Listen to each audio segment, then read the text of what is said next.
எப்படி சொல்றாரு? ஏசாயா 52:2 என்ன சொல்றாருன்னா, உன் கழுத்தில் உள்ள கட்டுகளை நீ என்ன செய்து விடு, அவிழ்த்து விடு அப்படிங்கிறார். சிறைப்பட்டு போன சீயோன் குமாரத்தியே. இது என்னத்தை குறிக்கிறது அப்படின்னா, நல்ல கவனிங்க.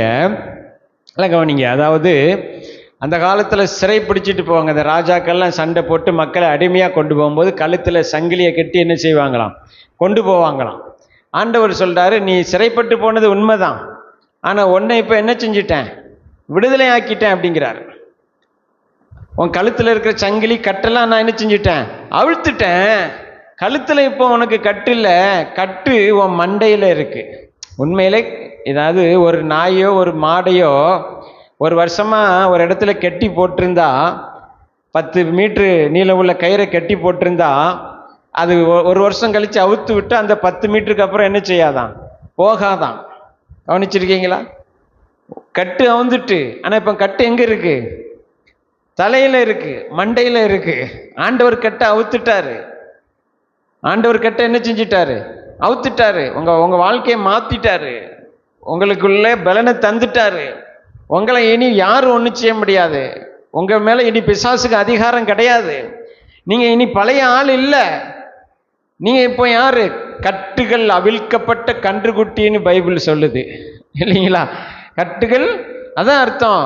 கட்டோட போட்டிருக்கிற அந்த கன்றுக்குட்டி பாருங்க, எவ்வளவு தூரம் கட்டி இருக்கோ அவ்வளவு தூரம் தான் போக முடியும். ஆனா கட்டு அவிழ்க்கப்பட்டுச்சுன்னா அது துள்ளி குதிச்சு ஓடும். பார்த்துருக்கீங்களா? அதைத்தான் சொல்றாரு. இப்போ கழுத்துல இருக்கிற கட்டெல்லாம் நான் என்றைக்கோ அவுத்துட்டேன். ஆனா உன் மனசுல இன்னும் என்ன இருக்கு, உன் மண்டையில என்ன இருக்கு, இன்னும் என்ன இருக்கு, உனக்கு கட்டு இருந்து கொண்டே இருக்கு. அதை நீ அவிழ்த்து விட்டுரு. அதை நீ என்ன செஞ்சிரு, அவிழ்த்து விட்டுரு அப்படிங்கிறாரு. பைபிள்ல 2 மனிதர்களை நம்ம பார்க்க போகிறோம். இது என்ன அப்படின்னா, மண்டையில இருக்க கட்டை அவிழ்த்து விடுனா என்னன்னா, மண்டையில தான் என்ன செய்யுது, ஒரு காரியம் நடக்குது, முக்கியமான காரியம் என்னன்னா தியானம். என்னது? தியானம் இல்லையா? தியானம்னா என்னது? எதையோ ஒன்று நினச்சிக்கிட்டே இருக்குது. எதையோ ஒன்று என்ன செஞ்சுட்டே இருக்கிறது, நினச்சிட்டு இருக்கிறதுன்னு வச்சுக்கோங்களேன், இல்லைங்களா? இப்போ வாழ்க்கையில் சில சம்பவங்கள் நடந்துகிட்டே வரும் நமக்கு. அதை நம்ம அப்பப்போ நினச்சிக்கிட்டே வருவோம். அப்பப்போ அதை நினச்சிட்டே வருவோம். சில விஷயங்களை நினைக்க நினைக்க வாழ்க்கையில் என்ன வரும்னா, பயம் வரும், கவலை வரும். சில விஷயங்களை நினைக்க நினைக்க வாழ்க்கையில் சிலர் மேலே கோபம் வரும். ஆனால் வேற சில விஷயங்களை நினைக்க நினைக்க வாழ்க்கையில் என்ன வரும்னா, நம்பிக்கை வரும், சந்தோஷம் வரும். பார்த்துருக்கீங்களா? இல்லைங்களா? அப்போ அதுக்கு பேர் தான் தியானம். அதுக்கு பேர் தான் என்னது? தியானம்.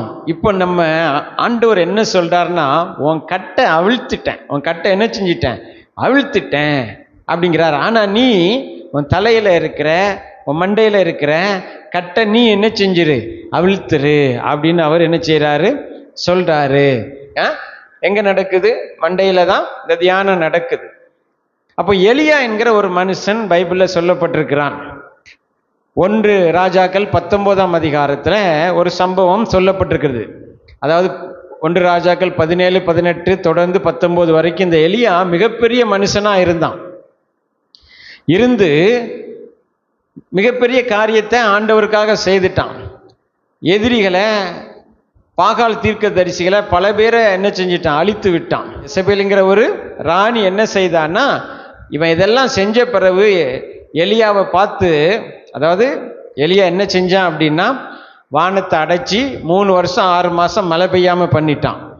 அடுத்து அவன் வானத்தை திறந்து மழையை பெய்ய பண்ணினான். ஜனங்களெல்லாம் கர்த்தரே தெய்வம்னு சொல்ல வச்சான். அப்புறம் பாகால் தீர்க்கதரிசிகள் எல்லாம் என்ன செஞ்சான், அழித்து விட்டான். இப்படிப்பட்ட பெரிய காரியங்களெல்லாம் செஞ்சவனை ஒரு பெண்ணு மிரட்டுறா. என்ன மிரட்டுறா? நாளைக்கு உனக்கும் இதே தான் நடக்கும் அப்படிங்கிறா. இந்த வார்த்தையை கேட்டு என்ன செய்யறான், பயந்து ஓடுறான். அந்த சம்பவம் தான் 1 ராஜாக்கள் 19 1 சொல்லப்பட்டிருக்கு. நீங்க 4ஆம் வசனம் 5ஆம் வசனம்லாம் வாசிச்சீங்கன்னா, அவன் ஓடி போய் ஒரு சூறை செடியின் கீழே என்ன செஞ்சிட்டான், படுத்து கொண்டான். அவனை ஒரு தேவ தூதன் எழுப்பி என்ன செய்யறான், அவனை பலப்படுத்தும் போது அவன் சொல்லுகிற வார்த்தைகள்லாம் கேட்டீங்கன்னா, போதும் ஆண்டவரே, என்னை எடுத்துக்கொள்ளு, நான் சாக போறேன், என் பிதாக்களை பார்க்கல நான் யாரும் இல்லை, நல்லவன் இல்லை, நான் ஏன் வாழணும் அப்படிங்கிறான். ஆண்டவர் தூதனை அனுப்பி அவனை பலப்படுத்தினார். அவனுக்கு அப்பமும் தண்ணீரையும் கொடுத்தார். 2வது தடவையும் தூங்கிட்டா மறுபடியும் எழுப்பி என்ன செய்கிறார்? ஆண்டவர் பலப்படுத்துகிறார். ஆண்டவர் கொடுத்த அப்பத்தையும் தண்ணீரையும் குடித்து விட்டு அந்த பலத்தினால் அவன் 40 நாள் நடந்து போனானாம். கவனிக்கிறீங்களா? எத்தனை பேருக்கு அவன் எத்தனை நாள் நடந்து போனானா? ஆனா 40 நாள் எங்க போனானா? எதிர் திசையில போனான் இல்லையா? அவன் இருக்க வேண்டிய இடம் சமாரியா, ஆனா போனது யூதேயா. யோனாவை போல போக வேண்டிய இடம் நினிவே, ஆனா அவன் போனது எங்க? தர்சீசுக்கு. அது மாதிரி எலியாவும் போறான். அங்க போய் மறுபடியும் ஆண்டவர் கூப்பிட்டு கேட்கிறார், எலியாவே இங்கே உனக்கு என்ன வேலை? எலியாவே இங்கே உனக்கு என்ன? மறுபடியும் சொல்றேன், ஆண்டவரே உங்களுடைய தீர்க்கதரிசிகளெல்லாம் கொண்டு போட்டாங்க, நான் ஒருத்தர் தான் மிஞ்சி இருக்கேன், என்னையும் என்ன செய்யறாங்க? கொல்ல பார்க்குறாங்க அப்படின்னு சொல்றான். கவனிக்கிறீங்களா? அப்போ இதெல்லாம் ஒரு மிகப்பெரிய வேலையை செஞ்ச ஒரு மனுஷனுக்குள்ள ஒரு சோர்வு வந்துடுது. பார்த்தீங்களா? ஒரு சோர்வு வந்துடுது. காரணம் என்னன்னா, நல்ல கவனிங்க, எசபேல் நமக்கு இப்படி செஞ்சிருவாளோ அப்படிங்கிறத எசபேல தியானிக்க ஆரம்பிச்சிட்டான். கவனிக்கிறீங்களா? அதே மாதிரியாக ஒரு சம்பவம் எங்க நடக்குது அப்படின்னா, 1 சாமுவேலின் புஸ்தகத்துல 17ஆம் அதிகாரத்துல தாவீதுக்கு நடக்குது. தாவீது என்ன சொல்றான் அப்படின்னா, நல்ல கவனிங்க, 17ஆம் அதிகாரத்துல 34ஆம் வசனத்திலிருந்து 37 வரைக்கும் தாவீது, இதனுடைய பின்னணி என்னன்னா, தாவீது யுத்த களத்துக்கு வர்றான், அவனுடைய சகோதரர்களை பார்க்க வர்றான். பார்க்க வர்ற இடத்துல கோலியாத்துங்கிற ஒரு பெரிய அரக்கன் இருந்து தேவனுடைய ஜனங்களை நிந்தித்து பேசிட்டே இருக்கிறான். நீங்க யாராவது தைரியம் இருந்தா ஒருவர் என் கூட வந்து என்ன செய்யுங்க? யுத்தம் பண்ணுங்க. தைரியம் இருக்கா? வாங்க. நீங்க அனுப்புற ஆள் ஜெயிச்சா நாங்கெல்லாம் உங்களுக்கு அடிமை, நான் ஜெயிச்சா நீங்கெல்லாம் எனக்கு அடிமை. யார் உங்களை தப்புவிக்க பார்க்குறேன் அப்படிங்கிறான். அப்பதான் தாவீது என்ன சொல்றான் அப்படின்னா, நான் போய் அவங்க கூட என்ன செய்ய போறேன்? சண்டை போட போறேங்க. ஆனா தாவீது சின்ன பையனா இருக்கான், அவனுக்கு சண்டை போட யுத்த பழக்கம் கிடையாது. ஆடுதான் மேய்ச்சிட்டு இருக்கிறான். அவன் யுத்தத்துக்கு வரல, எதற்கு தான் வந்திருக்கிறான்? சகோதரர்களை பார்த்துட்டு போக தான் வந்திருக்கிறான். ஆனா அவன் ஒரு காரியத்தை என்ன சொல்றான் அப்படின்னா, நல்லா கவனிங்க, என்ன சொல்றான் அப்படின்னா, நல்லா கவனிங்க, 34ஆம் வசனத்துல பாருங்க, வாசிக்கிறேன். தாவீது சவுலை பார்த்து, உம்முடைய அடியான் என் தகப்பனுடைய ஆடுகளை மேய்த்து கொண்டிருக்கிற போது ஒரு விசை ஒரு சிங்கமும் ஒரு விசை ஒரு கரடியும் வந்து மந்தையில் இருக்கிற ஒரு ஆட்டை பிடித்து கொண்டது. நான் அதை தொடர்ந்து போய் அதை அடித்து அதை அதன் வாய்க்கு தப்புவித்தேன். அது என் மேல் பாய்ந்த போது நான் அதன் தாடியை பிடித்து அதை அடித்து கொன்று போட்டேன். அந்த சிங்கத்தையும் அந்த கரடியையும் அடியனாகிய நான் கொண்டேன். விருத்த சேதனமில்லாத இந்த பெலிஸ்தனும் அவைகளில் ஒன்றை போல் இருப்பான். அவன் ஜீவனுள்ள தேவனுடைய சேனைகளை நிந்தித்தானே என்றான் அப்படின்னு சொல்லிட்டு அடுத்து சொல்றான் பாருங்க, அதான் முக்கியம். பின்னும் தாவீது, என்னை சிங்கத்தின் கைக்கும் கரடியின் கைக்கும் தப்புவித்த கர்த்தர் இந்த பெலிஸ்தனுடைய கைக்கும் தப்புவிப்பார் என்றான். ஆமென்.